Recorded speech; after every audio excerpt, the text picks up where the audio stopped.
chukua nafasi yako katika Mungu, alafu uiombee nafasi yako. Unapoiombea Mungu lazima atoe majibu. Hivi ndivyo Ezekia alifanya. Kwa hiyo hapa anapoandika hivi anatoa ushuhuda.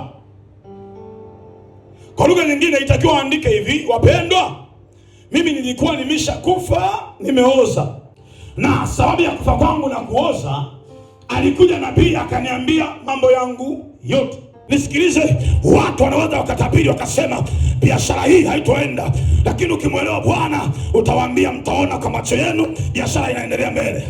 Watu wanaweza wakatabiri wakasema ndoa hii haitomaliza miaka 3, lakini wewe ukimwelewa Mungu utawaambia pamoja na kama mmesema haitomaliza miaka 3, mtaona kwa macho yenu miaka inazidi kwenda.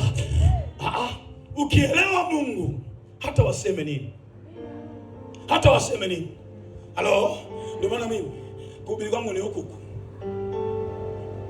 Haleluya. Waje kadhaa nitahubiri vile vile.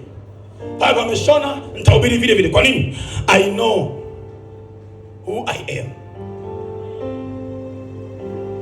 Sasa je, unajua nafasi yako?